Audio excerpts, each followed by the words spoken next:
Right before I was getting ready to go up, the person who booked me looked at me and she was like, hey, has anyone ever told you that you don't look like you'd be funny? And I was like, all the time. And then I went up and I crushed it and people were laughing, and she came out afterwards. She's like, that was a perfect end to this. That was amazing. I don't look like I'm a naturally funny person, and I'm not funny all the time. But hey, you can learn some of these things. Who are you?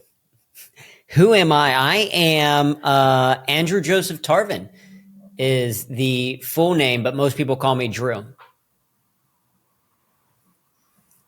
Give me a bit more than that. Yeah. Sure.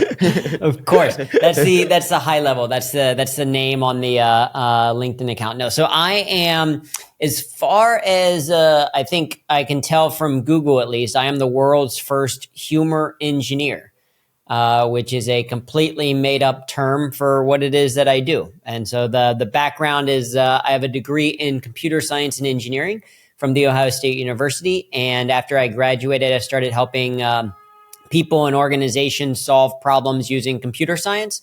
So things like programming and project management, et cetera. Spent some time at Procter & Gamble. And later on, I started helping people solve problems using things like humor, improvisation, for things like communication skills, leadership skills, presence, more confidence, that kind of thing. So I was like, oh, I'm solving problems using humor. So I think that makes me a humor engineer. So that's what I do. So you leaned into the humor thing, like you made your whole theme as your career, like you are the humor guy. Does that put a lot of pressure to you to be funny, to make jokes at the right time and all this stuff?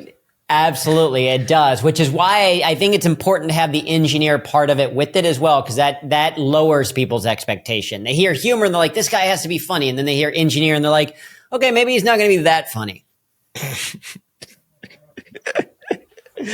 Okay, so give me a bit more on the day-to-day. Like I saw that you are giving consultations to companies, you have some books, what is your day-to-day job like exactly? Yeah, so it very much depends on the day. So a big part of the business is speaking. So speaking for like doing keynote presentations at big conferences or at offsites for different organizations, or it may be workshops. And so we've done events ranging from big conferences like the 15 Seconds Festival that takes place in Vienna, Austria, with 1,500, 2,000 people kind of showing up for motivation, inspiration, new techniques and leadership communication, that kind of thing, ranging to workshops with the FBI. So not too long ago, helped to lead some FBI agents through training. And that one it was a bit surprising, but that was basically, the FBI can be somewhat intimidating to have to interact with. I know I was kind of freaked out when I got the email in my inbox because they sent me an agent sent me an email that just said, your TEDx talk was the sole subject line. And I was like, what does that mean? Like, did I use a copyrighted image in this presentation, or did I say something illegal in the TEDx talk? And it turns out, no, he had just seen it, made him laugh. He liked what I talked about. So he wanted to bring me in, not arrest me, but bring me in for a workshop to see, can humor help agents when they're talking to non-criminal people, right? When they're working with executives and CEOs of large firms, can they use a little bit of humor to build rapport, make connections, and ultimately help to prevent things like, embezzlement and cybersecurity fraud and that kind of thing? So, it's a huge range, everything in between there. We've worked with, more than 500 organizations at this point, including FBI, NASA, Microsoft, IBM, to small mom and pop shops, to individual executives, a whole range, all with this focus less on learning how to be funny for the sake of being funny or jumping on a stage, but rather humor in service of some type of goal. How do we use humor to increase employee engagement? Or how do we use humor to boost your own confidence as a leader? How do you use humor to communicate your ideas a little bit better, et cetera? So, that's the range. And so that's the most common thing is those speaking in workshops. We do those in person and virtually. I also do some one-on-one coaching for senior level executives, and then have a couple of books out there, online courses. The whole idea is we want to help people learn how to use humor, so we're putting that content out there in different avenues for people to be able to do it. So today I will try to be a bit more funny in the podcast. I'm sure people will make fun of me, but it's okay. So explain to me why humor is so powerful? It's a great question, and one that people are sometimes skeptical of. And so I'll start by asking you a very simple, very important, very dumb question that I do want your actual answer to. And this very simple, very important, very dumb question Yes, I'm is just, straight. would you dumb question. No. Okay, that's question mark number one. Okay, the second important question actually doesn't matter what your answer would have been to that one. But whether you're straight or not, the real question is, would you rather do something that is fun or not fun? Yes, always fun is the answer. Fun, right? And that's what everyone says. Everyone is like, as long as it's not illegal, as long as the fun thing's not going to cost me a ton of money, etc. Like, you're always going to choose fun over not fun.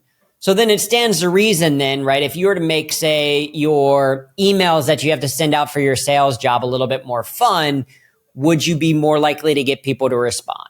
Or if you were to make, say, your presentations that you have to give as a marketing executive a little bit more fun, would you get people to be more likely to pay attention? If you're to make your own work, whatever it happens to be, a little bit more fun, would you enjoy it more? And the research shows us the answer is yes. So if you got the academics that are listening to this, watching this, and like, what's the actual like research show? No, there's business benefits of using humor backed by research, case studies, and real world results, ranging from increasing productivity, building rapport, improving trust, burning calories as well. So you can use humor, I guess, as a way to kind of lose a little bit of weight if you wanted to.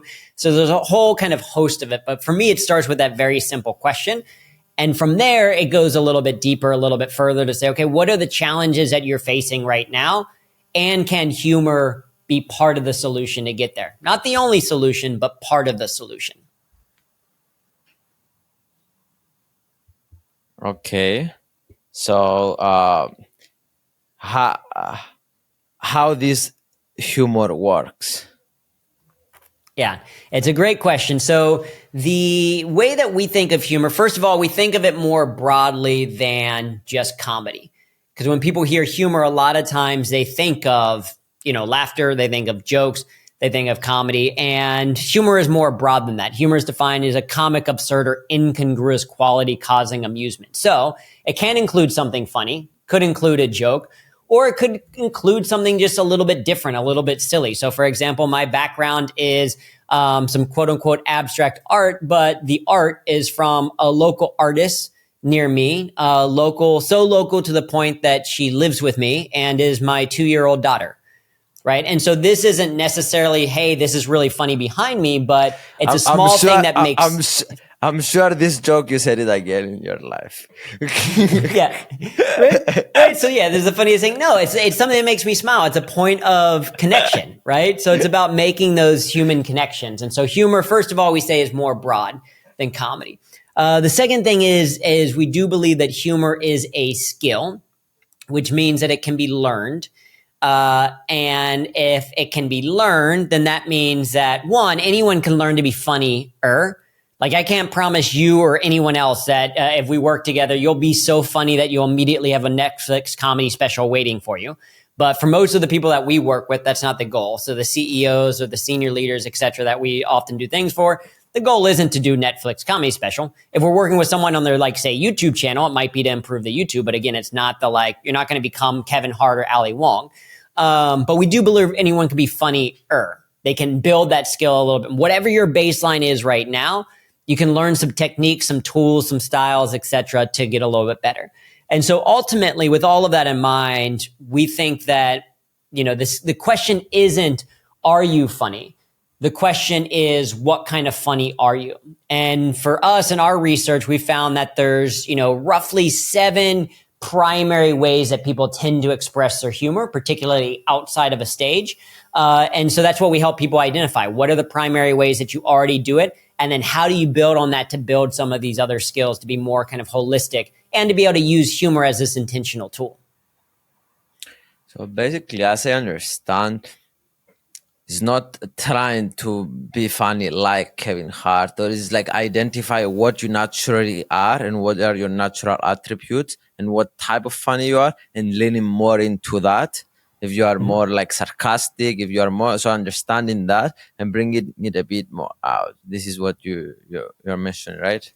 Exactly. Yeah. So it's balancing some of the things that you maybe naturally already do and with this additional intentionality to it, right? Because I think anyone kind of listening to this knows that the type of humor that you use with your friends is very different than the type of humor you thought there is more people listening to this. This is just for me. I'm joking. This is just a single conversation for anyone listening to it, even if it's just you, right? Like we know that the humor at work is different than what we're going to use with friends, which is different than what we would use with our parents, which is different than what we may even use with our grandparents, right? So the context very much matters. But if you can take those basic things that you already do or already good at, that's a good starting point. And you can learn all of the other skills, right? So there's 7 primary humor personas, just very quickly, high level. They are, you can be an enthusiast, and that's someone who's just like, who's very quick to laugh, that finds a lot of joy and positivity just in maybe even the absurd things in life. Then you have the curator. A curator is pretty common. Those are the people who, when they see something that makes them laugh or smile, they then share that with other people. Right? They're like, oh, hey, I saw this funny video, and they send that off to a couple people and made me think of you or whatever, sharing memes, that kind of thing. Then there is the inventor. That's someone who's like really good at written humor. So they might be good at, posting tweets or X's or whatever they happen to be called now, or threads and all that kind of stuff, but they're good at the written part of it. Entertainers are people who are really good in the moment, in conversation or up on stage. Those are what we traditionally think of when we think of quote unquote funny people. You have engineers like myself, and those are people who use humor to solve specific problems or goals, to say, okay, I'm dealing with this. How could humor help? You have advocates. Those are people who create the space for humor, who create like, okay, I may not be the star of the show, but someone else is. I know this person's good at this thing, so I'm going to give them the spotlight or the idea. Even hosting a podcast in some ways is that advocate to be like, let's bring on cool people and chat with them. And then finally, there might be the skeptic. And the skeptic is someone who is very conscious of how humor is perceived or how it might be viewed negatively, et cetera. And so you're in probably these different personas, and you might, when hearing them, identify with one primarily, or maybe even 2, like, oh, with some people I'm a curator and other times I'm this advocate. And that's exactly natural, right? You're going to have these things that you naturally do. So then we say, okay, how do you, if you are the curator, how can you use that curation skill in your work and your day-to-day life? Or how can you use that to learn the other ones? And so, of course, we can, dive deeper into those and what the actual applications are. But that's where we start with, is to say, it is a skill. You can do it. Let's start where your strengths are. Okay, lean into those a bit more. Yeah. So we've got, like a lot of times we start by explaining the enthusiast. And the enthusiast is, again, someone who just makes you laugh or smile. Like my mom is an enthusiast. My mom is one of those people who like oftentimes is laughing so hard that she has tears coming down her eyes, right? To the point that she does it at inappropriate times as well, right? Like at my brother's wedding, my brother hates public speaking. And when giving his vows, he said what sounded like, do you take my lawfully or awfully wedded wife? Like instead of lawfully, it sounded like he said awfully. And so my mom, starts kind of cracking up a little bit, and to the point that her sister had to like pinch her to prevent her from like causing this huge scene. So, right, that's the enthusiast, people who laugh at a lot of different things. Well, that's a really valuable skill to have, one, as a supporter of someone else, right? If you are talking one-on-one with a conversation with someone and you are kind of smiling, nodding along, laughing, etc., they feel good about themselves. So it's a great way to make people feel a little bit better. It's also really good for stress relief, right? If you had a really stressful day, if you're intentional about, okay, how do I find something that makes me laugh? I'm going to watch a YouTube video or a comedy clip or whatever.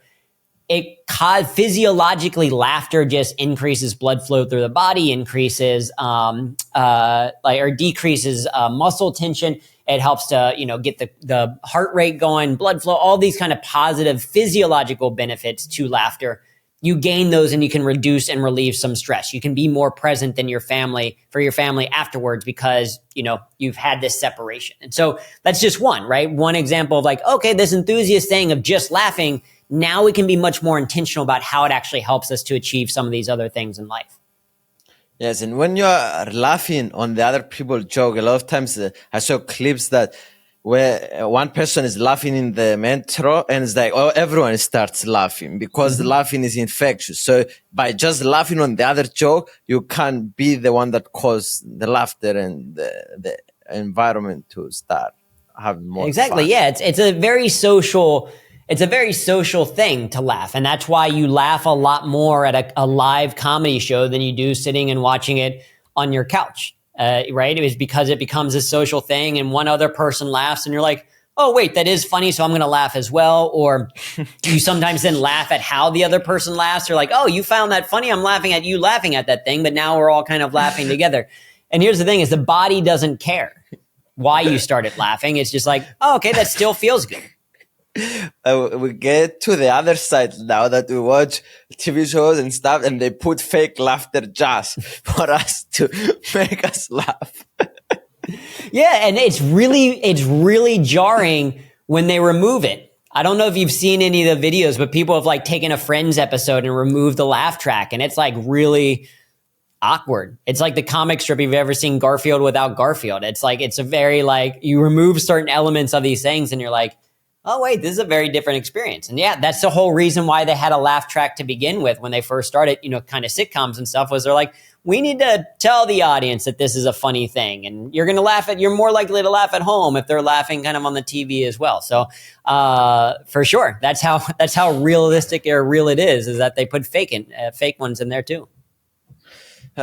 So as I understand now, personally, my opinion is that this is a very, very powerful tool. And that's why I wanted to talk with you, because like when you make the other people in your team laugh, it's like you connect more. When you make the audience, I make YouTube videos that we get a lot of views on the YouTube channel. When you make the YouTube videos and you make people laugh, they tend to watch more. Like we saw in the data that when there is something funny, that the retention of the video, people stick to watch longer when it's something funny. And we have this rule, a lot of YouTubers that will have an inside joke. You need to make a forced joke in the first 30 seconds so you hook people. So this is a powerful thing, that the laughter, and to connect and to make a business deal and to build rapport with that. So what are some ways that we can improve, let's say, in a video and storytelling with humor? How can we make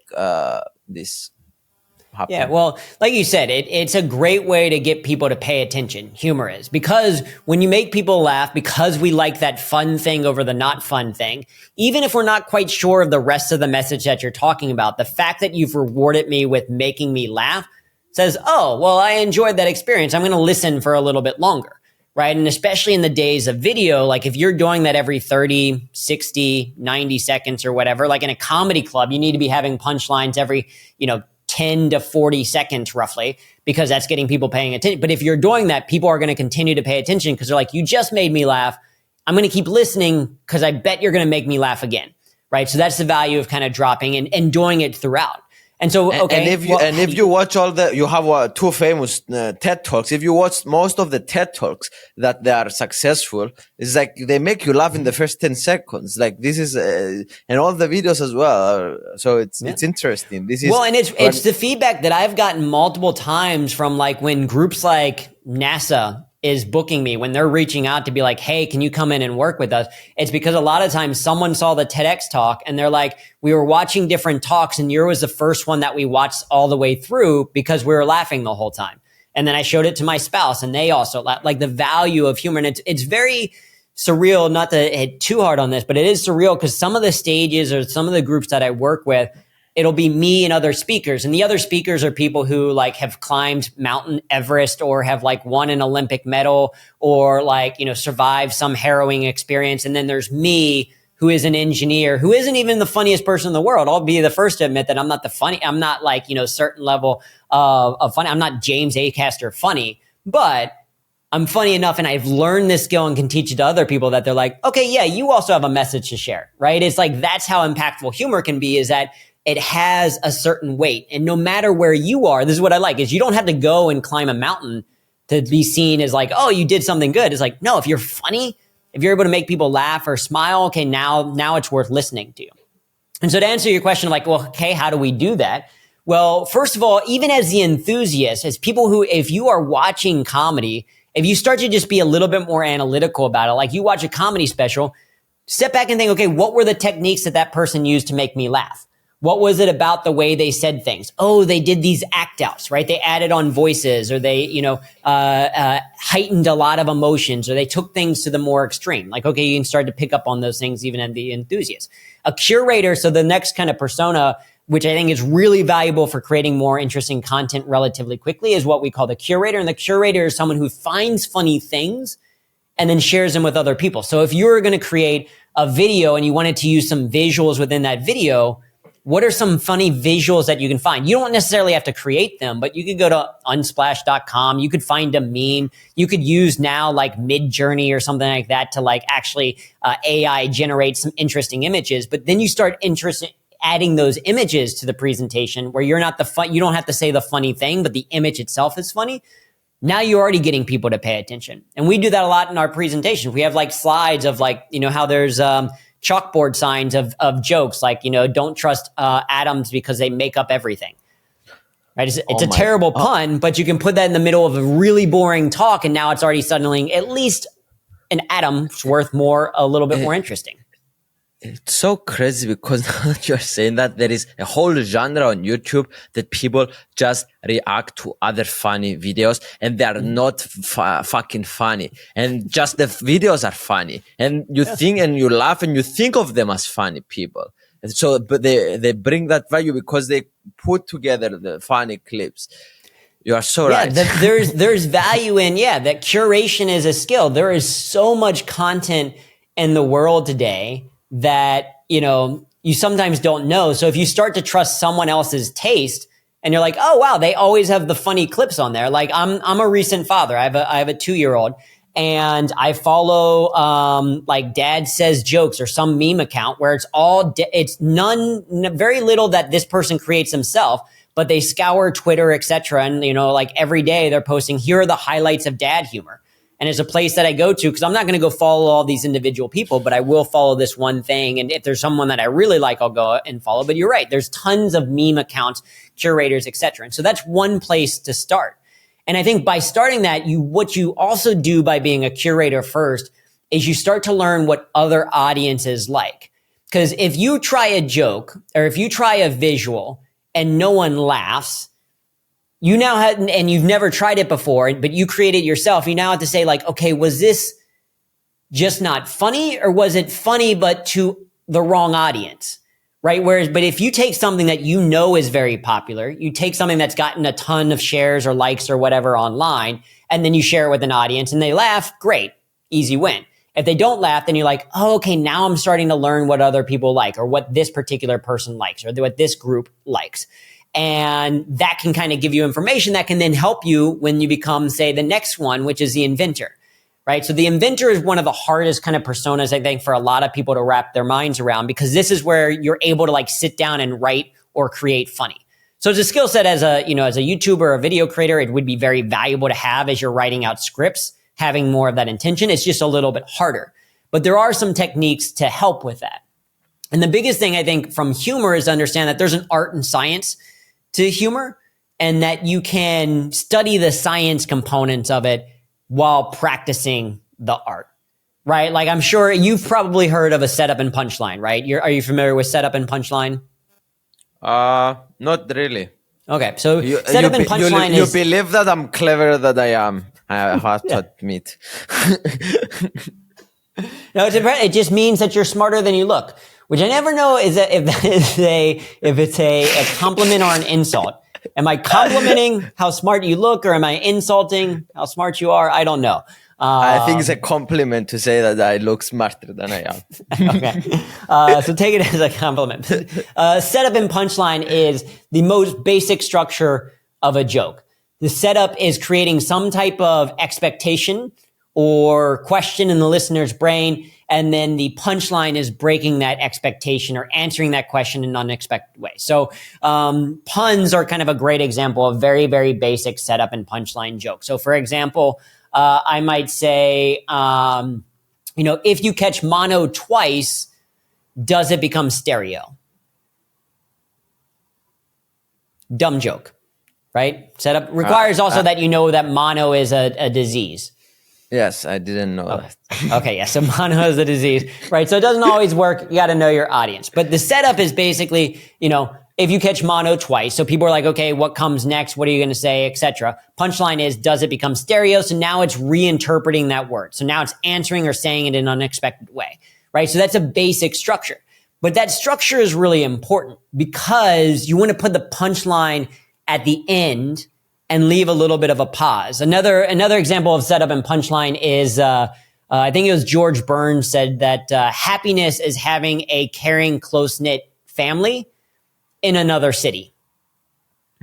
Right? So it's a humorous kind of observation, setup and punchline. The punchline is in another city. Now, if you were to say that exact same thing, but say happiness is having a family in another city who is caring and close-knit, it doesn't work as a joke because the funny part is muddled in the middle of it. And so sometimes what happens when people are still relatively new to writing comedy or writing humor is that they have a funny concept, but they muddy it up and they don't put the punchline at the end. They say a punchline and then they keep talking right after.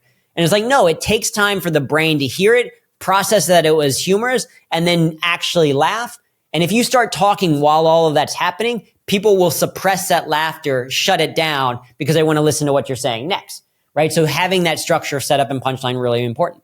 A very easy kind of example of that, even deeper of another structure that we learn as inventors is what we call the comic triple. So the comic triple is a list of 3 things where the third thing is unexpected, right? So sometimes I say, as an engineer, as a kid, I like to take things apart and put them back together again, things like clocks and radios and my parents' marriage. Which, I never got that one back together again, right? So it's something a little bit unexpected. I gave you a list of 3 things. The first thing, clocks and radios, completely expected in terms of what an engineer might take apart and put back together again. Parents' marriage at the very end. Oh, that's unexpected, right? So it's creating that setup and punchline. So a comic triple, really, really common. You see it in movies. You see it in advertising. Once you know this as a term, you'll start to see it pop up all over the place. But it's also really valuable for you as a creator because anytime you're creating a list, right? In your next video, if you're creating a list about anything for whatever reason, you can think, okay, at the end of that list, can I put something that's just a little bit unexpected? Something just a little bit different. And you're going to add a little bit more humor to that process, right? So the inventor is all about learning all of these techniques. There's a bunch of them, right? But there's various techniques. So you learn the science part of it, a comic triple, setup and punchline, an association, a call out, like act out, etc. Like you learn this language. And then you can start to script that humor. And then when you actually deliver it, that's when you become the entertainer. And so there's certainly tips and techniques as the entertainer. But this is that process that we're talking about of learning these different personas. And there's ones that you're going to be very natural at. Maybe you're already really good at curator and maybe you're really good at an entertainer, but you can then learn and practice the inventor skill, right? So that's what I encourage for people creating YouTube videos is you really want to focus on inventor. How do you write and understand some of these structures and get better at that? And then the entertainer, how do you actually deliver it? How do you deliver with confidence? And as the entertainer, the most important kind of component of it, 1 is delivering with confidence. And then 2, what we kind of call timing within comedy or humor. And timing is related to, it can mean a lot of things. When are you saying something at what time? But it's also in the delivery. And so the 2 most important components of timing is the pause after you say the setup and before you say the punchline, and then after you say the punchline. Because the pause before causes people to lean in a little bit more. They don't know necessarily what's coming, but they know something is coming, right? They're like, what's going to happen, right? So it depends. You don't necessarily want too long of a pause. But if I say something like, we'll do another terrible, terrible pun. But if I say like, what's the secret to being a good ghost? To act supernatural. Supernatural, right? So the pausing there, as I'm saying it, the pause is like, what is the secret to being a good ghost? What is he going to say? What's going on? And then another pause to act super. Okay, yeah, I got that. Natural. Okay, now that's a separate thing, right? So that's the first pause is before the punchline. And then the second pause is even more important. That's after the punchline. And at least in a live audience setting, that is when a lot of people make the mistake when they're first kind of performing is they step on their laughter, what we call stepping on your laughter. And that's where you say something that is funny. But as I mentioned before, the audience, it takes time for them to process. So if you start talking again, they haven't had time to laugh, so they suppress that laughter. And now you don't know that it was funny because you didn't hear them laugh.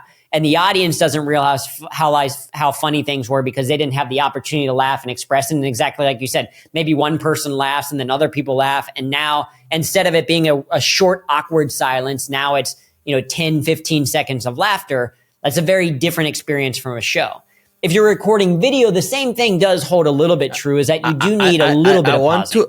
I want to interrupt and say, people from the English people they mastered this to just shut up at the end of the joke and just let it be serious and just let some silence. I think they have this embedded in there.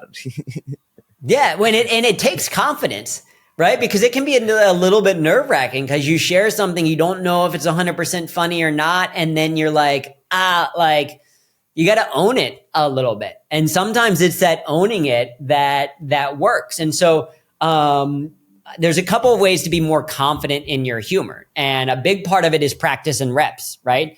The more you practice and try something, the more that you know that you're better at it, right? You learn what works and what doesn't work. And so you can practice that in a couple of ways. One, practice specific humor. So like when I'm doing live programs, when I'm doing a big event for 2,000 people, the first time I'm saying that material that I'm doing in front of 2,000 people, that's not the first time that I've ever thought of it. It's like, no, I've workshopped it. It's like, that's why we as comedians, we go into like, even, Chris Rock, before he did his latest Netflix special, he was going into comedy clubs and workshopping material. Where are people laughing? What are they not laughing at? How do I need to tweak it? How do I make it shorter? How do I make it better, et cetera? And so it's the same thing. Like you can practice that. You can, if you're creating videos, then maybe you have a writing or creative team that you connect with. That's what some of our coaching clients use us for, is like, hey, we want to run some stuff by you. How can we make this funnier? Is this actually funny to begin with? How do we make this stronger? How do we make this better? So you build confidence because you have reason to believe from other people that it's successful. And then over time, you do that for enough time period, right? You do that for a number of videos that are successful. You do that for a number of years. And it's like, oh no, I have learned this skill. So if I have an instinct, it's probably at least going to be moderately okay. You still don't know 100% if it's going to be funny to every person right away. You still need to get it out there, but you'll at least have better confidence to be like, I've been funny in the past. I know I'm going to be funny in the future, so I might as well deliver this particular joke right now as if it is funny. Because if you present with what we call an apology face, so an apology face in improvisation is kind of where you discount an idea before it ever happens. If you're like, here's an idea, I hope you like it. Like if you do that with your jokes, like, I'm going to try something new, it may not work, but yeah, the audience is already like, okay, yeah, I don't think that it's going to work. You're much less likely to laugh as a result of that. So that's what we mean kind of as this entertainer skills, getting really good at that delivery, that performance. And some people, it doesn't even have to be that funny, just the way that they deliver it. It's like, oh, I would listen to that all day. Before I interrupted you and you started explaining that even in a video, you need to have a pause, like to have, when it's fast paced and all this, either to have a pause is important. And you were explaining it can be important. It depends on the style and what it is that you're going for. Now, if it's a short or a reel, if you're going for like 60 seconds, you might actually remove those pauses, right? Because that's part of the fast hitting. We want it to be like this, boom, boom, boom, boom, boom.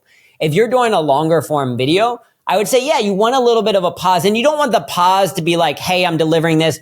Hopefully you're laughing right now. Like you don't want it to be weird, but it's like a long enough of a pause, confident of a pause, where maybe you're just taking a short break, but enough for people to register again that they laughed. Right? Because if they don't have that process where they actually laugh out loud, or at least in kind of internet culture of blow air slightly more furiously out their nose than they were before, right? Like that kind of like self chuckle. If they don't have the time to do that, it almost doesn't register to them that they did just laugh or that this thing was actually funny. And so pacing in any type of communication becomes really important. That there might be times where you edit really, really quickly, pace back and forth, or you talk very, very quickly, or you might very intentionally slow things down. whether it is, and that juxtaposition for any type of like video or communication, we just know that that juxtaposition between different things is what pulls us in. Because even if you're like, if you talk fast all the way through, then people start to drone out because you're talking so fast. If you talk slow all the way through, people start to drone out because like you're talking too slow the whole time. But if you mix it up and you're talking really, really fast and then suddenly you slow it down, people are already like, this must be important because it's different than before. Same thing with using humor. Now, we work with a lot of organizations that are pretty serious, right? Like the UN, the Red Cross, FBI, like these groups that people are like, I don't think of them as a funny group. And so we know that thank God that you didn't put NASA into those because they're a bit funny. Yeah, NASA, they're hilarious. They're over the moon funny. Oh my God, I'm so bad in humor. Okay, sorry for interrupting. Continue. No, but sorry, people. I'm trying too hard, and maybe that's a bit fun. Yeah, you're proving that it's a thing you can practice and build, and you're setting me up very nicely. Right, but even that's what it is interesting though, is that even the attempt at humor, depending on the situation and the type of humor used, this is a slight side tangent, but for people that are worried about, hey, not how it doesn't land, they did a study, I think at Wharton and Harvard, that found that basically they had a couple of scenarios where someone used humor and either they got a positive or negative reaction. So positive being laughter, smiles, etc., negative being silence. And they also tested whether the humor was kind of inclusive, which was like, hey, positive and that kind of stuff. And if the humor itself was negative or aggressive humor. And what they found is that if the humor was successful, so we'll say successful and unsuccessful, right? Successful makes someone laugh, unsuccessful mean no one laughed. If it was successful and positive, then people perceive the person who used humor to be both more competent and more confident. If they used positive humor, but it was unsuccessful, they weren't seen as any more competent, but they were seen as more confident, right? Just the fact that they attempted humor, they're like, okay, that person has some confidence to even try. But it didn't negatively impact how competent they thought people were. If they used humor that was a negative form of humor, but it was still successful, they weren't seen as more competent. So it wasn't like, hey, you're really good at this, because people were like, that might be a little bit inappropriate, but they were seen as more confident. They were seen as like, okay, this person is like, hey, at least they know to try it. However, if they used humor that was negative and also unsuccessful, that's where they were seen as their competence was way lower, right? So the point of this being, at least in the context of the workplace, and it might be very different depending on your audience, but for the most part, in the workplace, if you're using positive humor, that is much more successful. So even if it's not successful, it's not going to negatively impact you, right? So the jokes that you're using, they're not like here, like whether they land or not, which some of them certainly are. But even if none of them did, right? As long as it's not like negative or aggressive towards like, someone else and is like incredibly like racist or sexist or that kind of thing, the fact that it's like, oh no, he's giving it a shot. He's trying. It's a playfulness, right? It gives a certain like, hey, you don't take yourself too seriously, right? It makes you a lot more relatable. And there's going to be some that are successful, some jokes that are successful, some that are not. So this process of trying first can be very, very valuable. So by the way, I'm having so much fun to be talking about this. Haha, you got it.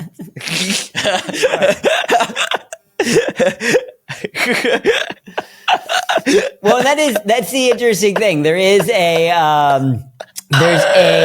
a quote from I think it's E.B. White, very kind of famous within that, of like, dissecting humor is like dissecting a frog.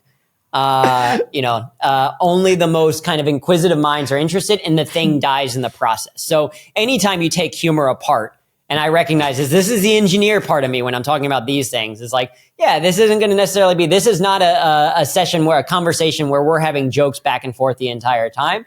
Because I think there's people who are better at that than me.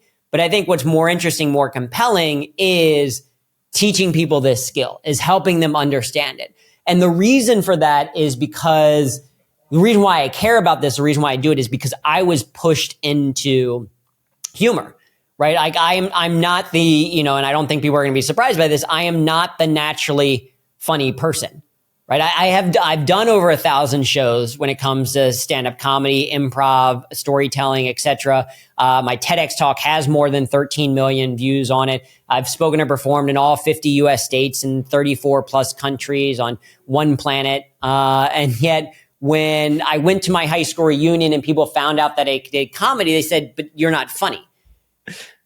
Right? Growing up, I was not the funny person. In fact, it's still to this day, even when I just did an event for 40 senior leaders of financial firms, it was a dinner event. And right before I was getting ready to go up, the person who booked me looked at me and she was like, has anyone ever told you that you don't look like you'd be funny? And I was like, all the time. And then I went up and I crushed it and people were laughing and she came out afterwards. She's like, that was a perfect end to this. That was amazing. Like, great job. Except I don't look like I'm a naturally funny person and I'm not funny all the time. I get into these modes and I'm like super kind of like, no, let's analyze it. But the reason I'm so passionate about it is because I had to be pushed into comedy. I didn't start doing stand-up and improv because I was like, who's funny? Me. Right? Who should listen to me? Strangers. Like, no, I started an improv comedy group at Ohio State because my best friend wanted to start a group. He needed people, kind of forced me to join. And I was terrible to start. I had to learn this process. But in the process of learning improv and stand-up, I became a lot more, resilient in terms of understanding my perspective. It helped me to deal with difficult situations when they arose because I had a way of kind of like seeing them through a humor lens. It gave me a ton more confidence. Not just confidence in terms of public speaking and being able to get on stage or do presentations at work, but just confidence in myself and my own ideas. Like the fact that I can make people laugh was now like, okay, maybe I'm not quite as awkward as I was growing up or as I thought I was, or maybe there is value into this thing that I'm saying. And it got me better results. It helped me to do interviewing when I was doing that process. It helped me in my role at Procter & Gamble to get promoted and do these different things. It helped people to pay attention. It helped me in the dating process later when, I was on the process of meeting my wife. It helped me in all of these different ways. And so I would have never done any of those things if I wasn't pushed into it by my best friend. And so now I want to be that person that gives people that gentle push to say, hey, you can learn some of these things. You can, like, maybe you're not, again, going to be, at these certain levels and you might be starting at different, ranges. But if I can be enough of that encouragement, either because of the ideas that I'm saying resonates with people, or if you think I'm not funny at all, then use this as inspiration because like I have enough social proof to suggest that I'm at least sometimes funny, right? I don't think 13 million people watched my TEDx talk like this, although there are a lot of funny comments on the talk. So a lot of people did not like it. But way more people seem to have liked it. And so if you think you're funnier than me, fantastic. Congratulations. That means you can use this to go out and actually use the skill of humor, use it to improve your life. Show me off that you can do better because you're funnier than me. Go off and do it. And that will be a win for me. I want to, so while you were talking before and you said about in a video, you said confidence is a big thing. Time is a big thing. And now that I'm thinking, a lot of times I am not in charge of how funny the video will be. The editor is in charge. So the editor needs to be confident and the editor needs to understand the science and the confidence and the timing of the joke. Oh, for sure. When they first sent me the first draft back of my second TEDx talk, actually both of them, I came back with a bunch of edits. Because the people editing had never really edited comedy before. And so, as a simple example of that, in that talk, one of the jokes that I make is that I kind of look like, people tell me that I kind of look like the intersection of Hugh Jackman and Conan O'Brien. Right. So I make this joke of like, that's kind of how I look. You might see that a little bit more glasses, Hugh Jackman plus Conan O'Brien. That's kind of what I look like. So I make that joke. But in the edit of that joke, when I say that, I do this the setup of like, people tell me that I kind of look like, and it's close up on me. And in the first draft of the edit, when I say Hugh Jackman and Conan O'Brien, it's in a super wide shot where you can barely see my face. And it's like, that's not going to help the joke land. Right? Visually, you need to be up close on me when I say that part so that you can be like, oh, I agree with that thing. So for sure, the editing has a big impact. How long the pacing is, how long the timing is, how long they're leaving a little bit of a gap after. Because if you're to edit via Descript today and give it to an editor that doesn't know anything about timing, then you're going to be like, all right, let me just auto remove all the pauses. And now you have this video that is nonstop for, 20 minutes of just nonstop laughter. And there's not once a single pause after a thing that is funny. Or they might hold on a video or an image not long enough to fully process everything that's going on there, to process why that was a funny joke. Like someone who does this very well in terms of curated and or visual slide humor is Last Week Tonight, John Oliver. Like, look at how he does a video and then the visuals that are coming up next to him, where sometimes he doesn't even have to say a funny thing. It's just the visual that he's shown or chosen for it. Same thing with The Daily Show when they're coming up with, the ridiculous names for Snowmageddon or whatever else is happening. It's the visuals that are then funny. But yeah, absolutely. As an editor, you then need to understand, how long does this need to stay up for it to be funny? How detailed is it? One of the slides in my talk, the TEDx talk, is a slide that I created where I talk about how humor isn't embedded in our DNA, right? It's not part of our genetic code. That means that it's something that we have to learn. And the slide is a sequence of DNA strands, but I've replaced periodically the words ha-ha. So instead of like just the actual, RN numbers, et cetera, it says ha-ha in these different places, just as a small humorous thing to point out. And in the video, initially, they showed that for half a second, like not even long enough to process that it was DNA that I was showing, and certainly not long enough to process that the word haha was even in there. And so then you have to change that process a little. You have to okay, no, we need to hang on longer to this so that people have the time to process that there's humor. So 100%, the editor has to be on board. And so as the creator, sometimes it's hiring an editor that understands timing. Sometimes it is coaching them on them, giving them notes of why this needs to be improved. Or and then, sending them this talk that you have, this podcast. Yeah, exactly. You're sending them this thing right now to be like, no, this is why it's super important. So for sure, because editing can also make someone who's not funny, can make them very funny.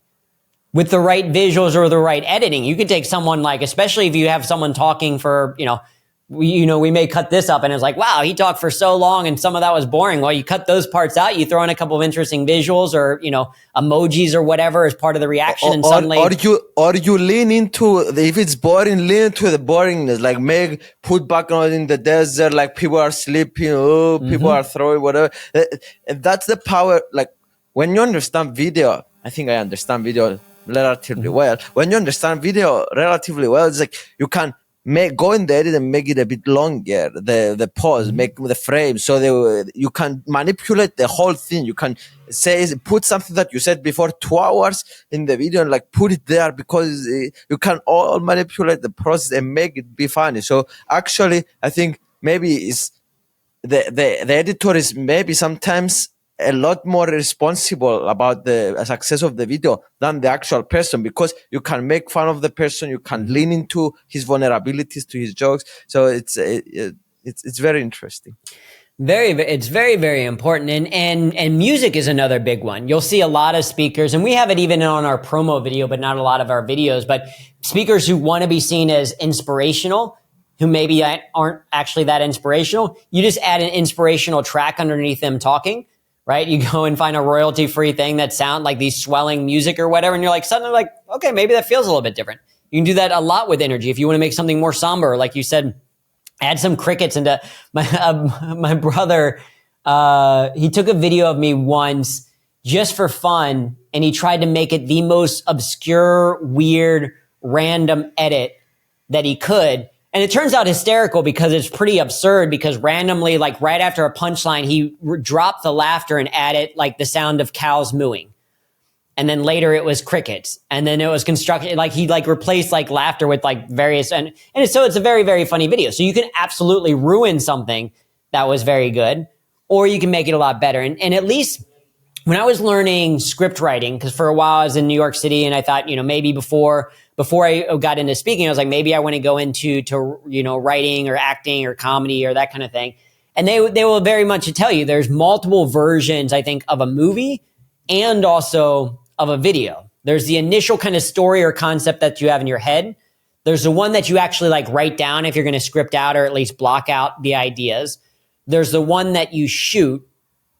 And then there's the one that you edit.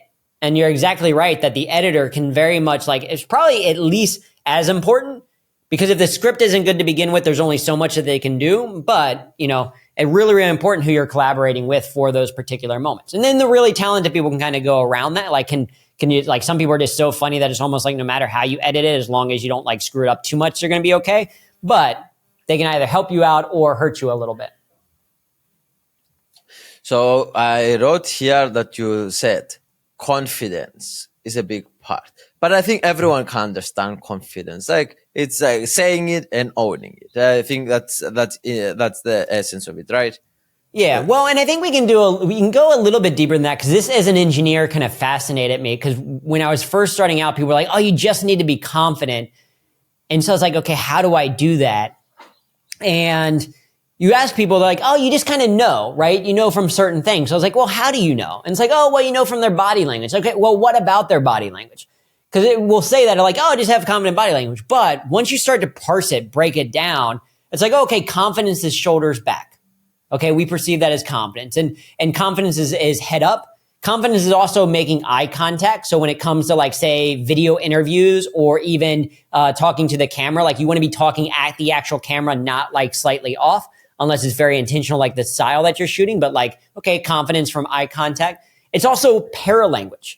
And I had never heard of that term before, but paralanguage is the way that we say things. So it's things like your pitch. Confident people tend to speak in a slightly lower pitch. They tend to end on a downward inflection, right? If you're saying something confidently, it doesn't sound like a question, right? It doesn't go up at the end. It's not like, I'm Ron Burgundy. Have you seen Anchorman? Right? So these certain things we associate with confidence. So if we start to learn them as an engineer, parse them, take them apart, and then practice them, that's what we kind of mean by the fake it till you make it type thing. Fake it. You see, fake that you are confident if you are absolutely confident. Because no one can see what you're thinking up here, right? If you're shooting a video for a first time, or like for me, I'm always the time that I'm only really nervous about video is if there's a ton of other people in the room, right? If it's like 5 or 6 people and we're setting things up and that kind of stuff, and I'm shooting video for different things, not a problem. If I'm doing an event, also not a problem. But if I got to do something like first take. So I assume that now, because you don't seem a lot of confidence, you have a lot of people in the room now, right? Can we?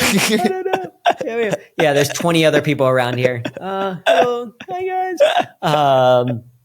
Yeah, exactly, right? So that is, so here's a slight parsing back to, we're going to continue dissecting this frog until people are absolutely tired of me talking. But what you've just done there is a great extension, great logic of, this is very helpful to be kind of a better inventor for better writing, is this phrase that I learned from Upright Citizens Brigade, which is was an improv and sketch school in New York and LA. Now it's just in LA, I think. But what I learned from them is, if this is true, what else is true?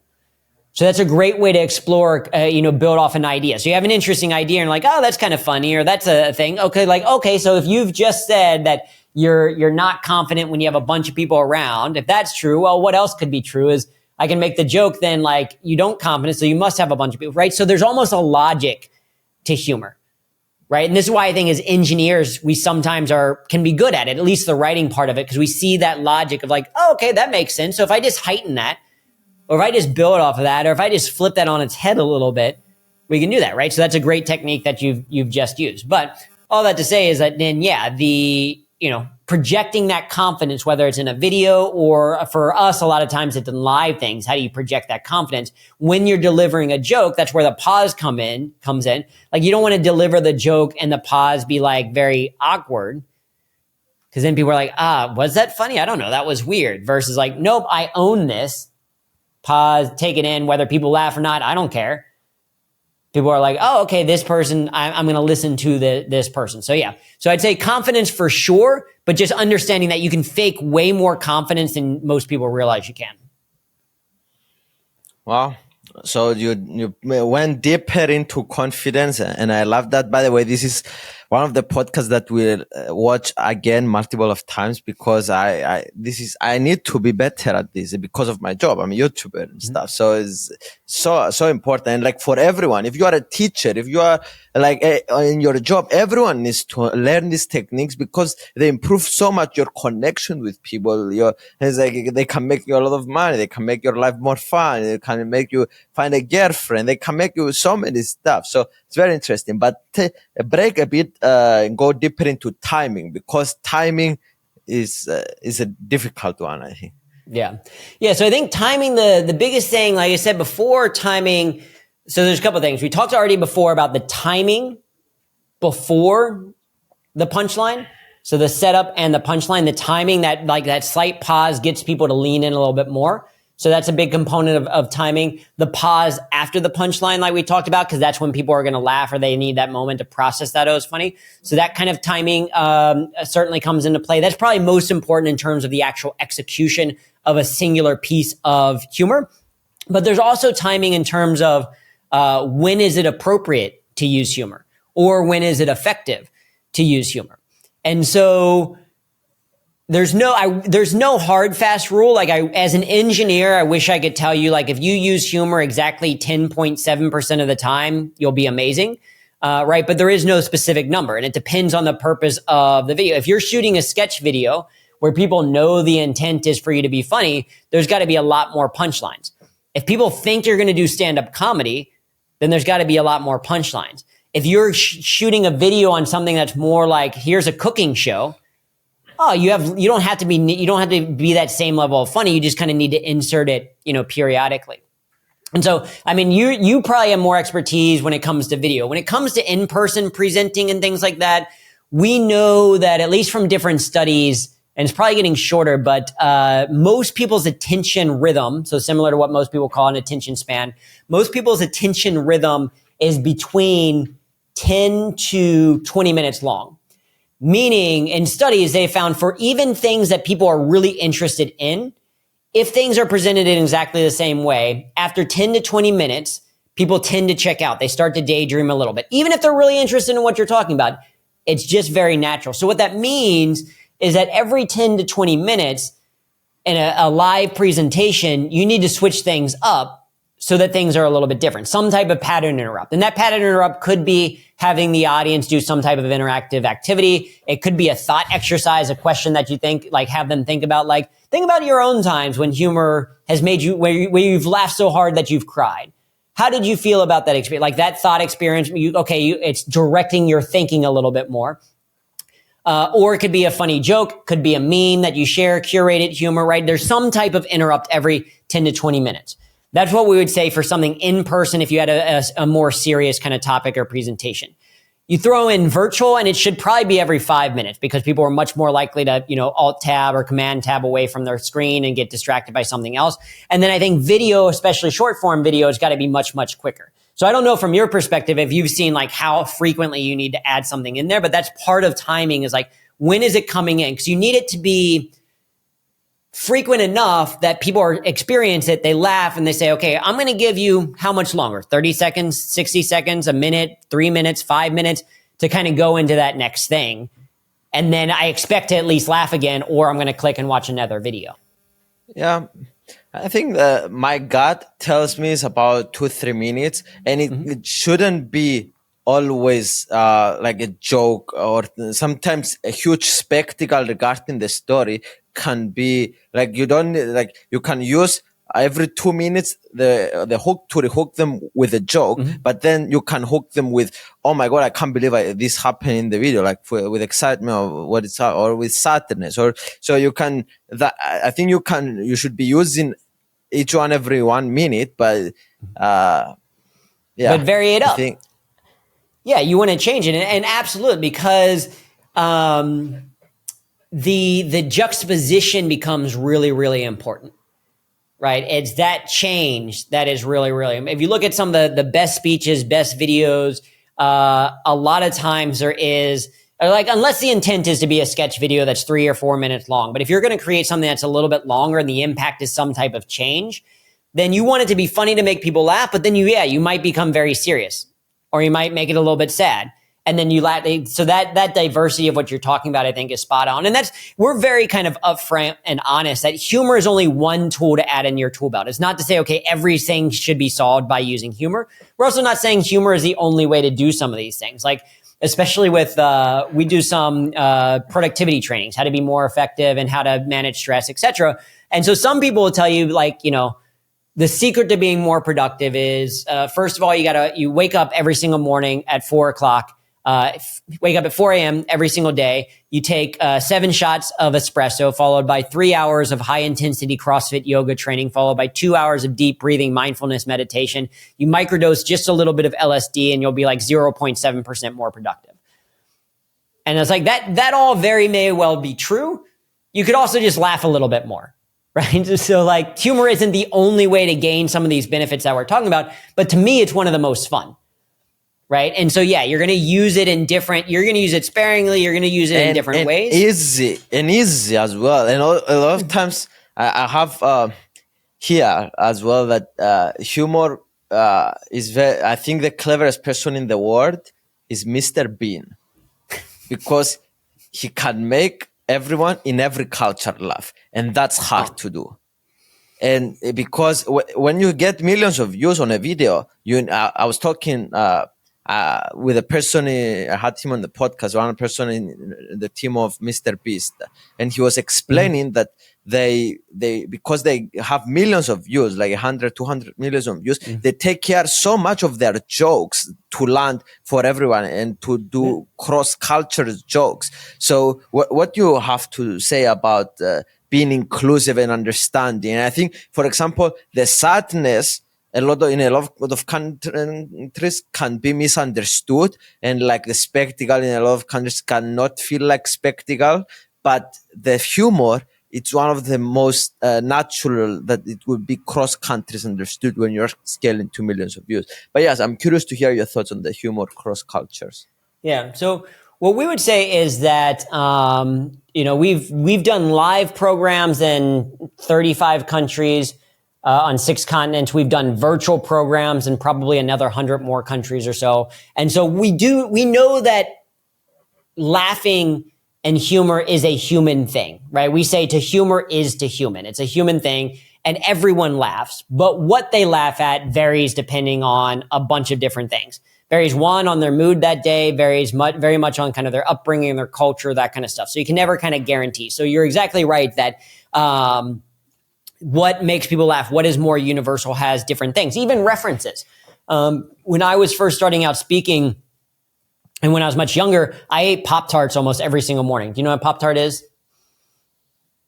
Right? Pop-Tart is a very American, especially Midwestern American kind of breakfast. It's a toasted pastry that's like very kind of generic in some ways and tastes slightly like cardboard now that I've had it more as an adult. But I would make these jokes about Pop-Tarts. And exactly, I traveled for the first time and referenced Pop-Tarts and people had no idea what I was talking about. Same thing, sometimes in my presentation, I'll share a story about knock-knock jokes. Because I was working with a senior leader and knock-knock jokes ended up helping him connect with some of his more direct employees. And so I'd tell this story and then I'd joke around like, hey, if we talk about knock-knock jokes, we should do a knock-knock joke. I was presenting in Germany, started to try to do a knock-knock joke, and they had no idea what I was talking about. They're like, what is this format? What's going on? I have no idea, right? So people may not have, do you know what a knock-knock joke is? No. So a knock-knock joke is just a very structured form, right, of comedy. So this can help you in your practice. But knock-knock it's that classic joke structure, at least in the US, where it's kind of like one person says knock-knock, the other person says who's there. The first person says kind of some type of name, and then the second person again goes like, okay, that person who, right? So it's probably easiest in a format. So like knock knock, other person might say who's there. You might say Yoda lady, and they might say like Yoda lady who, and then punchline would be like, oh, I didn't know you could yodel. Right. So that's kind of a way to joke. But the structure is always knock, knock, who's there, person who, punchline. Right. So it's this very formulaic structure, which can help you find humor, but it's very common within kids and that kind of thing. Right. So if you don't have any context to that, I'm telling this story, you have like, what is this person talking about? This is insanity. Yes. Right. So you have to have, okay, what is the humor that's going to connect with with more people? So there's a couple of things that tend to work. One is storytelling, because storytelling isn't necessarily reliant on, it's not here's a clever, wordplay, here's clever setup and punchline exactly for the full thing, but it's the story itself that is captivating. It's interesting. all humans are storytellers. Like storytelling was how we communicated long before we ever had the written word. It's how we passed on information. So storytelling is very natural to us, not necessarily natural or easy to do, but it's something that we naturally consume or resonate with.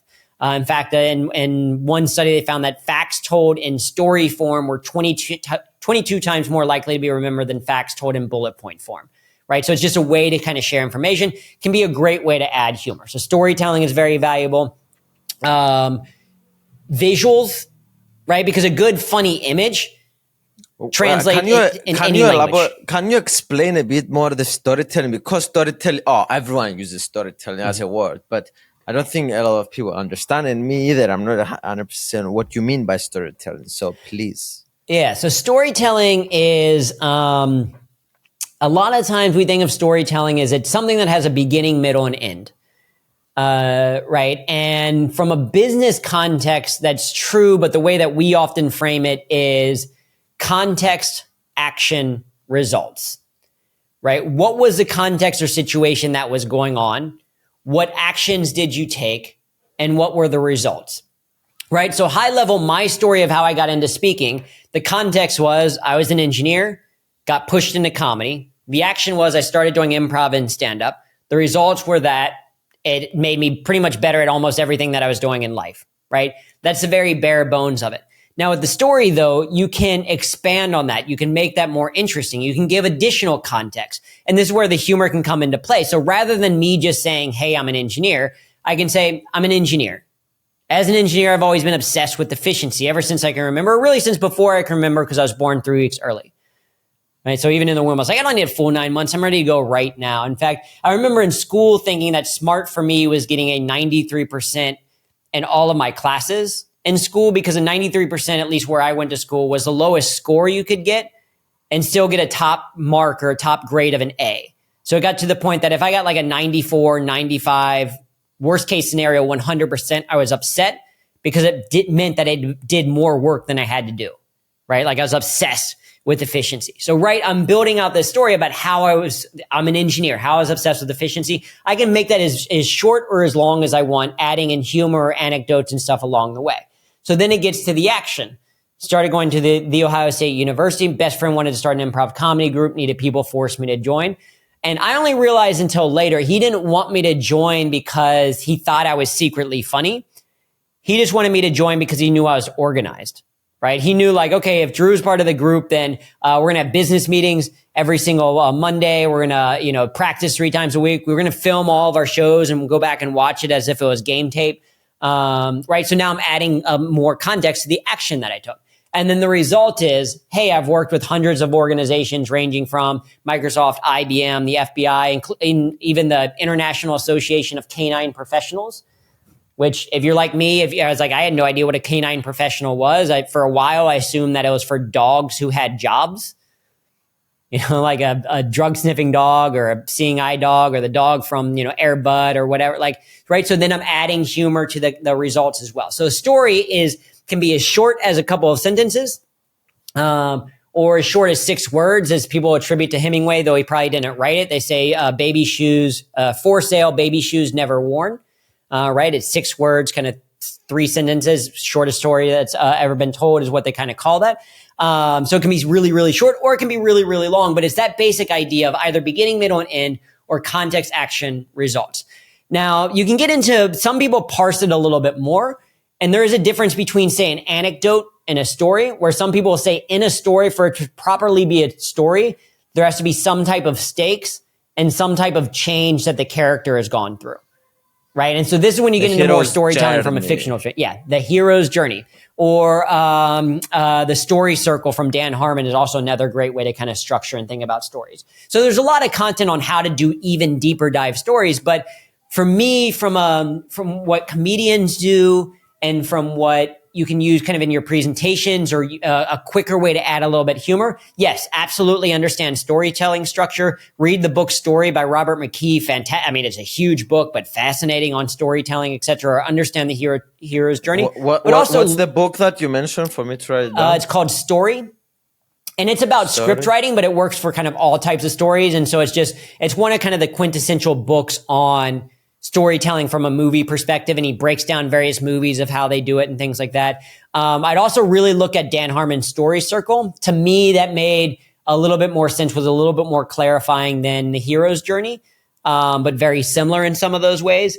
And so that's for bigger epic stories, but there's also tremendous value in knowing how to do an anecdote, how to doing a quick aside can kind of change content that you're talking about, right? So a short example of that being, if I'm talking about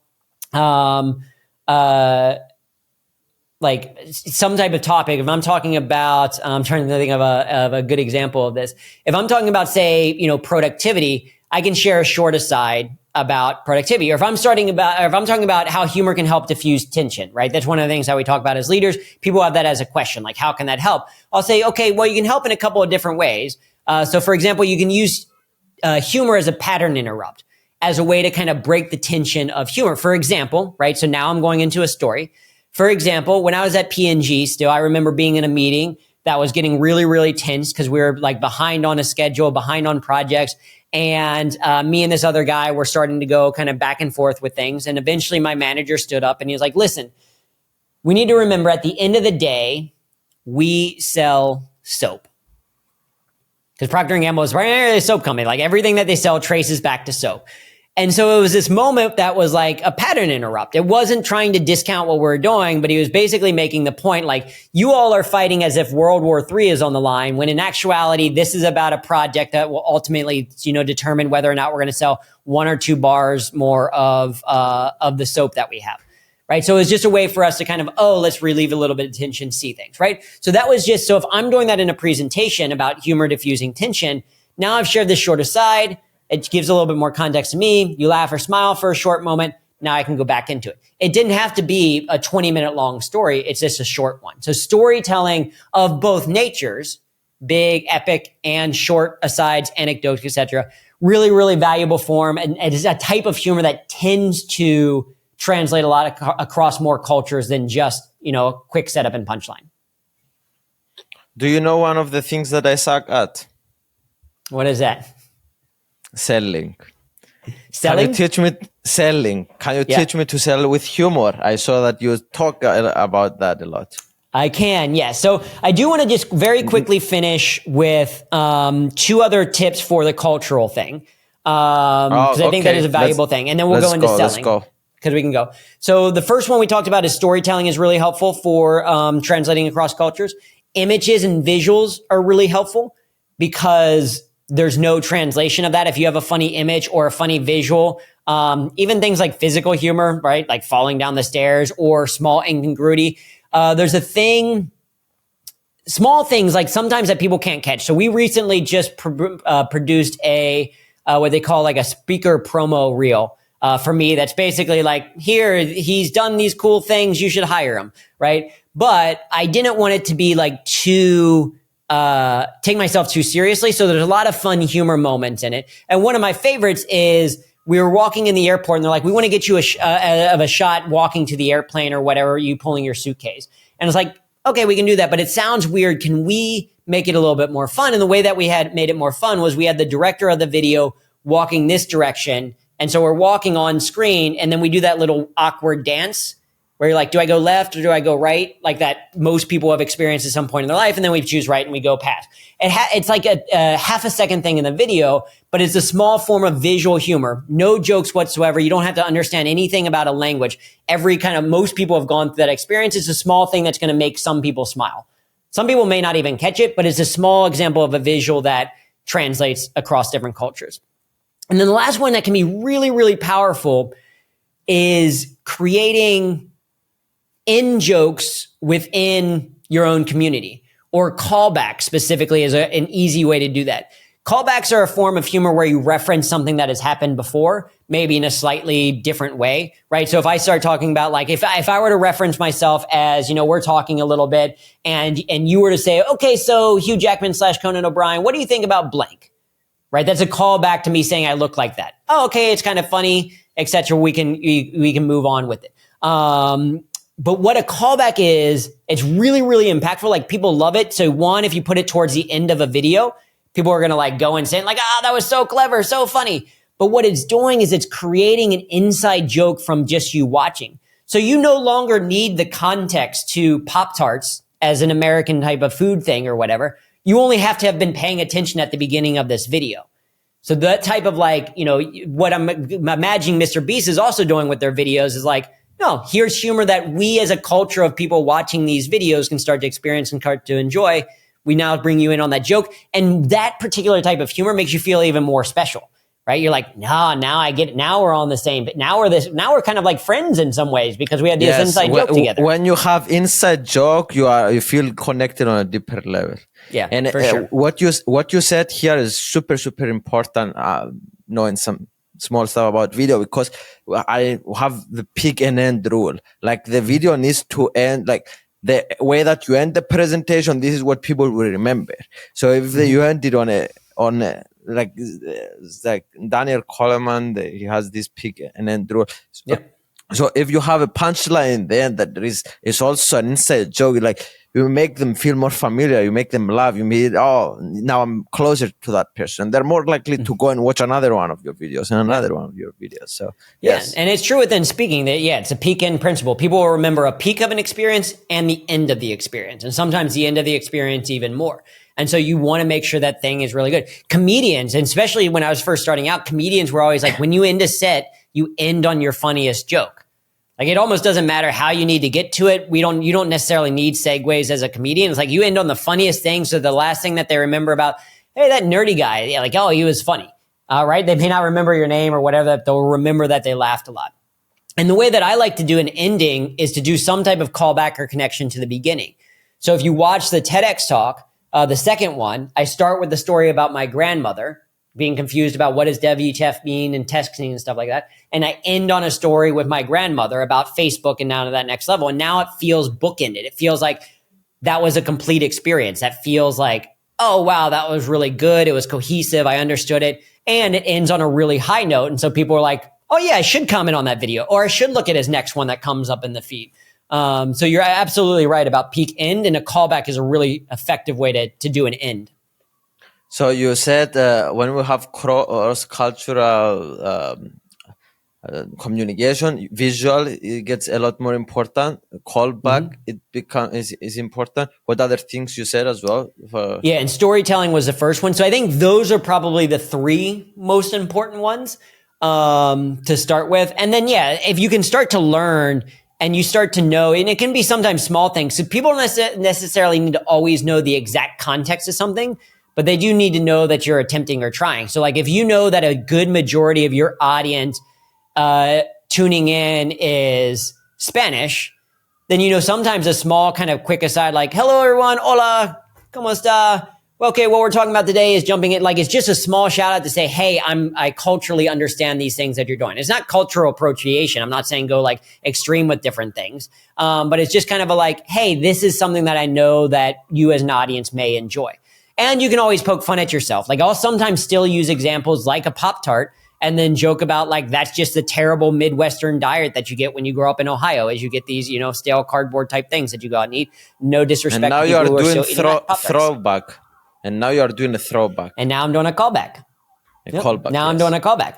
And I can probably turn it into a comic triple, etc. Like, so then this is the other beauty is as you start to learn and understand the techniques, comic triples, associations, incongruity, calling the moment, etc., you start to see them, right? When you watch a video or you watch a comedy special, like, oh, that was okay, he just did an association. Kind of cool. How did they do that? I can parse that, right? It goes back to that intentionality.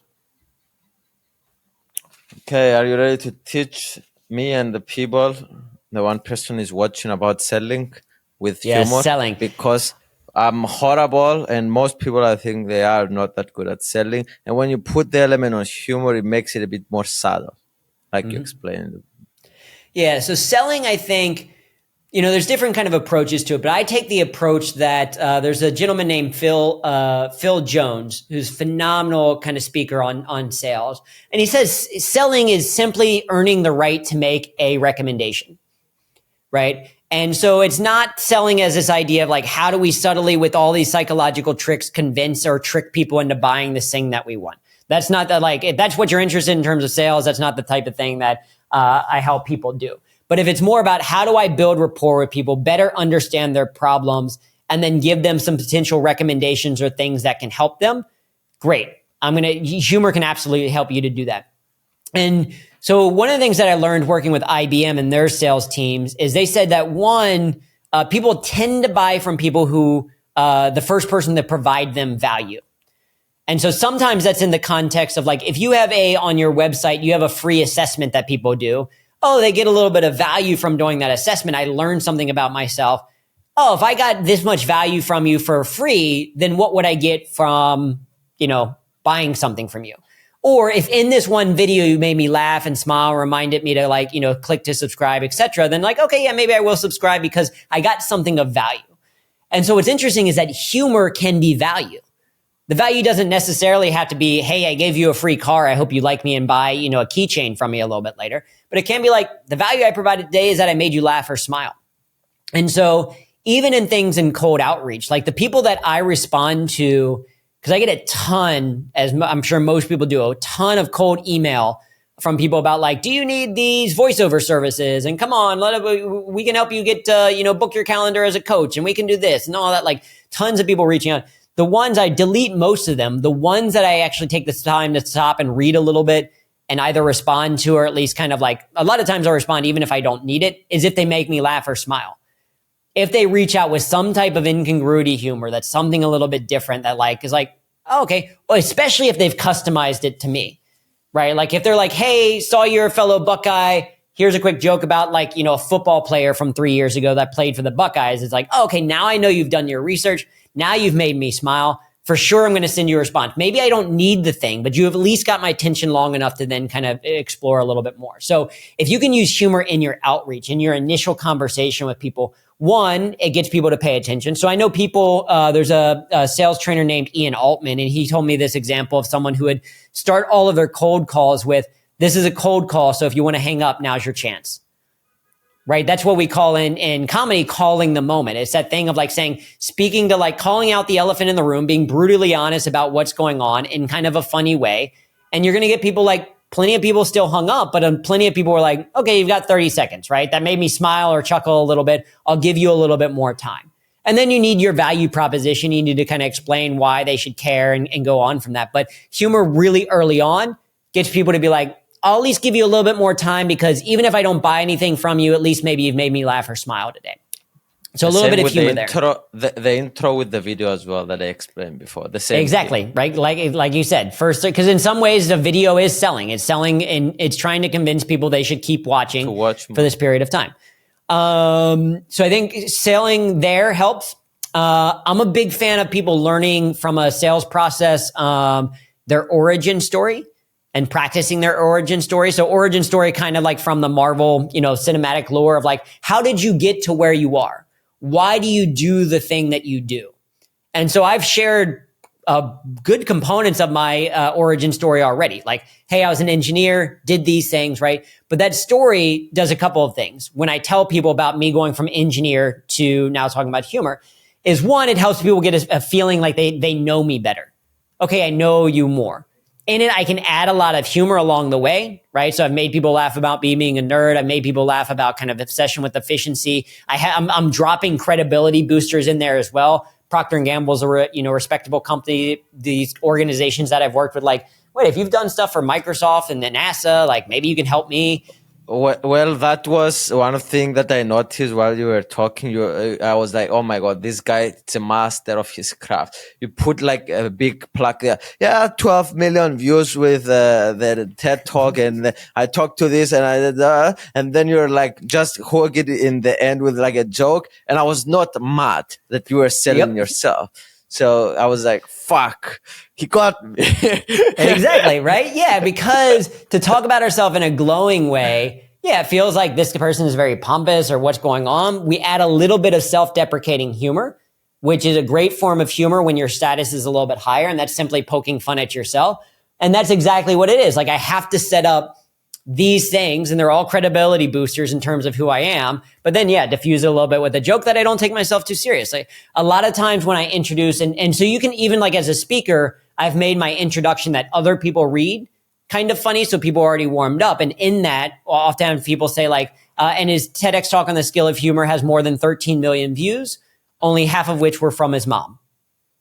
Right. So it's like, okay, I get the laugh of 13 million views and then a little bit of laughter, like doesn't take himself too seriously. So humor is a great way for diffusing tension. So you can do that in your origin story. You're going to share the things that make you awesome, but also share a couple of things where you're like, okay, this is fun, playful. But the value of an origin story, I think, is that you then can give context to why you're so passionately selling the thing that you're selling.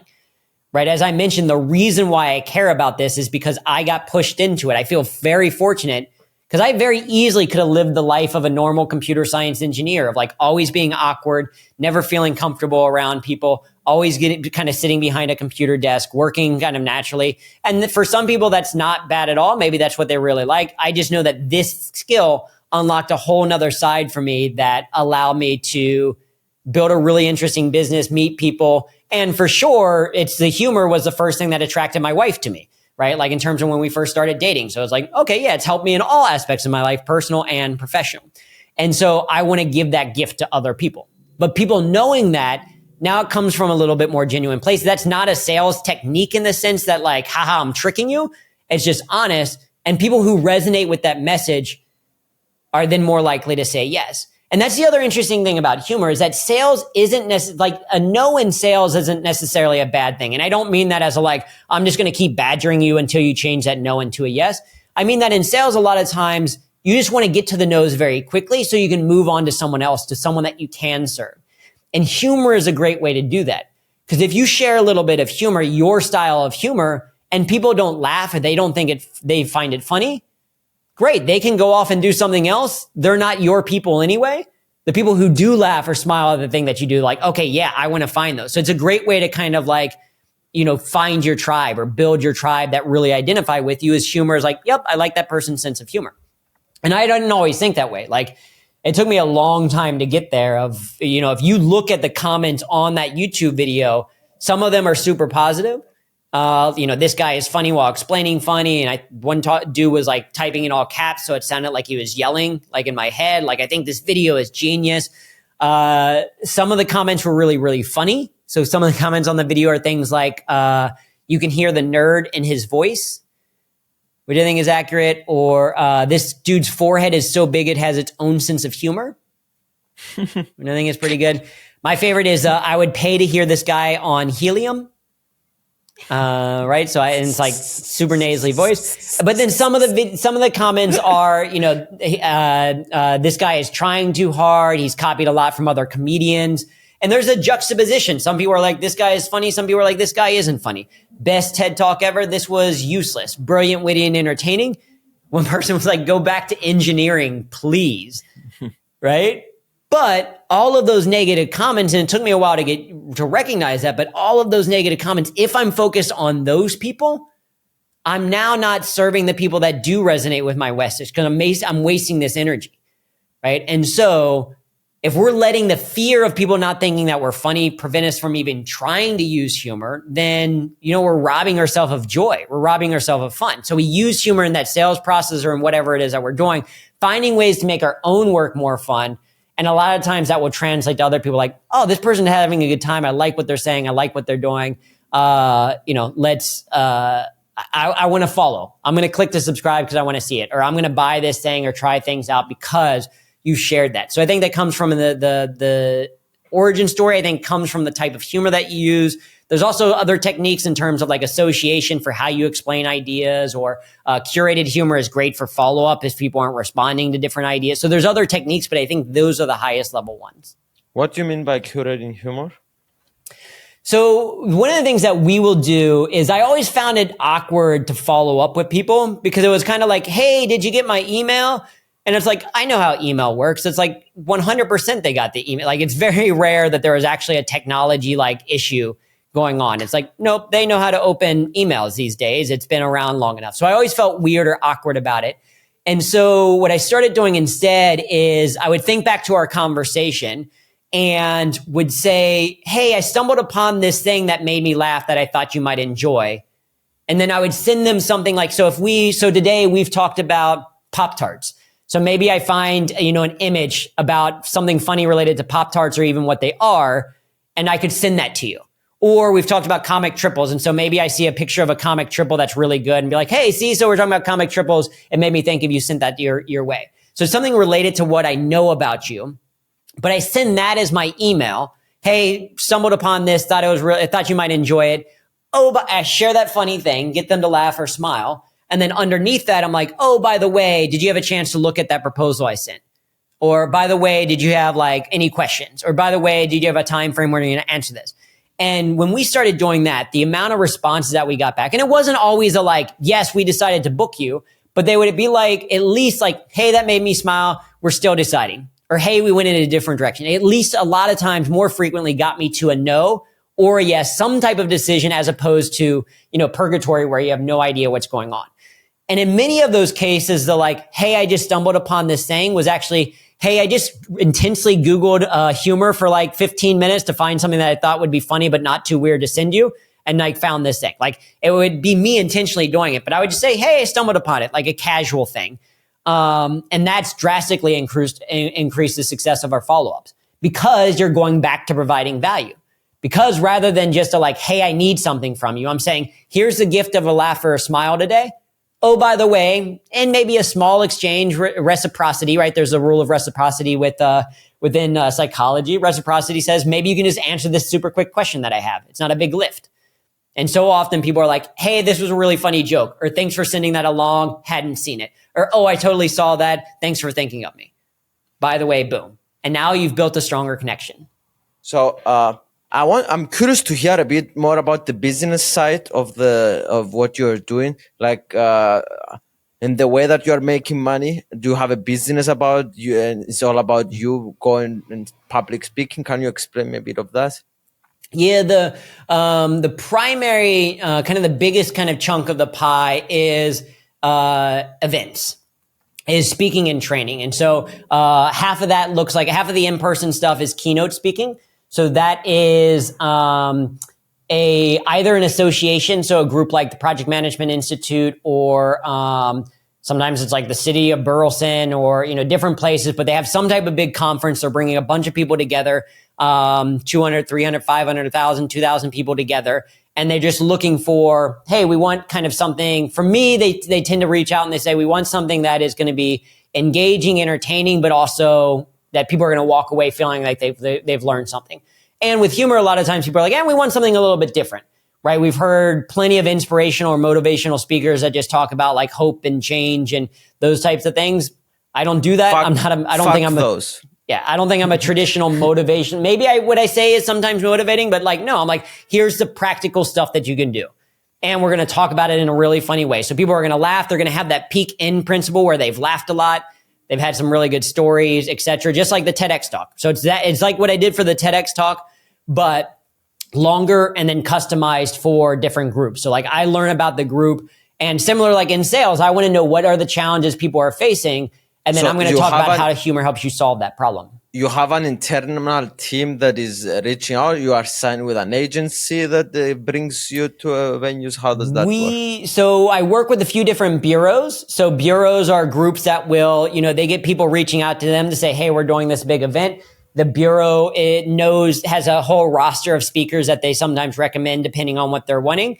And then the bureau will reach out and be like, hey, are you available for this date? They'll put me up against, they might share 3, 5, 7 recommendations of these are the people that we think could be a fit based on what you've said. And then some groups are like, yep, we want Drew. Some people are like, nope, we don't. So I do some work with bureaus, but the vast majority of it is inbound.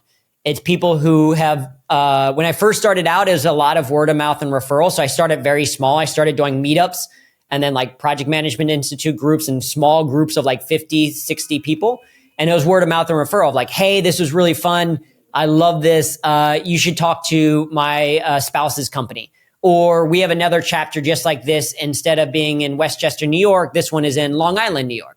Or this one is in Connecticut or whatever. Can you go and talk to them? Or someone from an association type group. So I go and I speak to a bunch of HR managers, and that HR manager goes back to their company and is like, hey, I saw this really cool training. We should bring them into the company. So a lot of it's word of mouth and referral.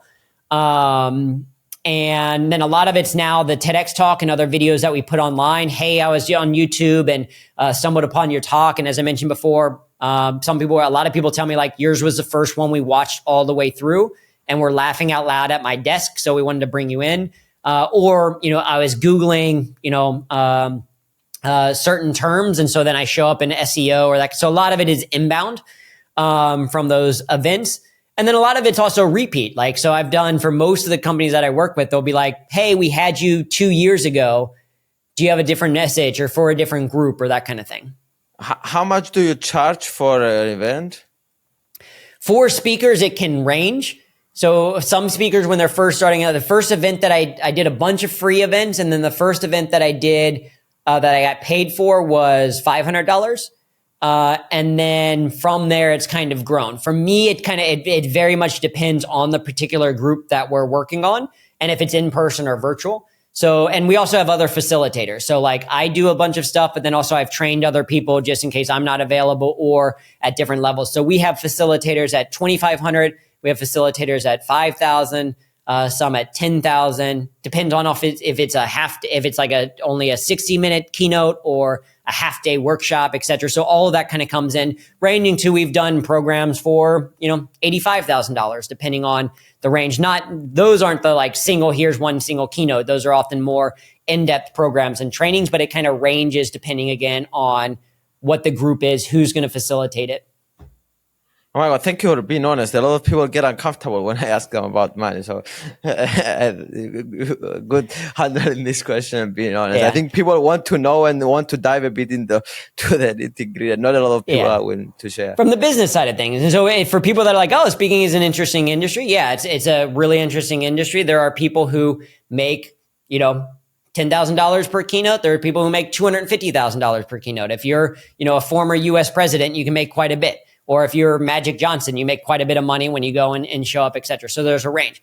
For potential clients listening, also just know that we have, from a product perspective, we're very intentional trying to have a bunch of different things at different price ranges so that anyone that reaches out to us and is like, I want to learn more about this idea of humor, again, because of how much impact I know it's had in my own life, we want to be able to help in some way. So we have things ranging from completely free where we suggest people, we have like a watch party guide for our TEDx talk where it's like, hey, watch this 20-minute talk for free. Here's a discussion guide that you can kind of facilitate yourself and kind of get some of the value out of it, ranging to, like I said, $85,000, $100,000 of a full-on deep dive program.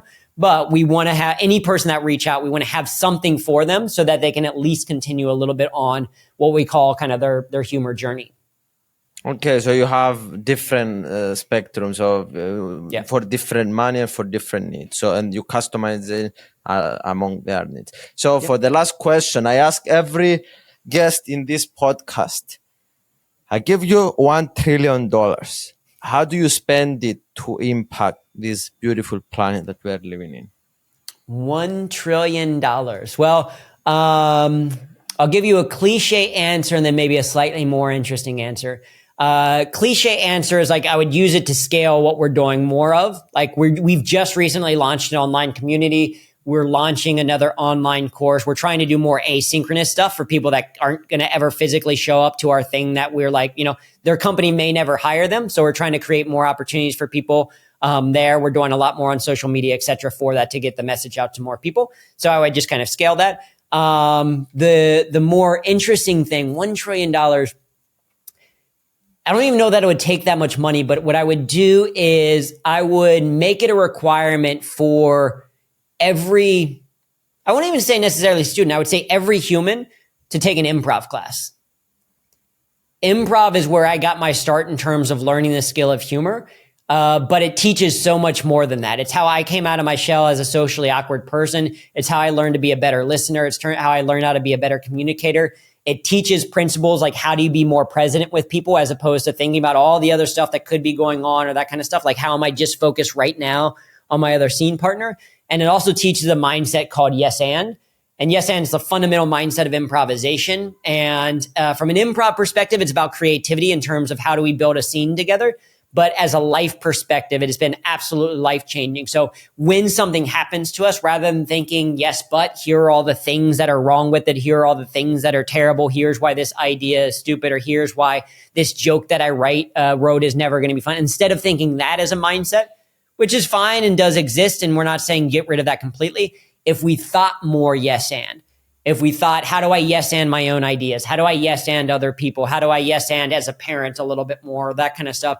Yes and is very much about collaboration and building an idea together. And so if I think more people had that training and actually kind of truly like resonated with it, I think we'd see a huge impact in terms of the way that we get through conflict, the way that we communicate, the way that we talk, etc. So that would be my somehow I get that to every human, has to take an improv class.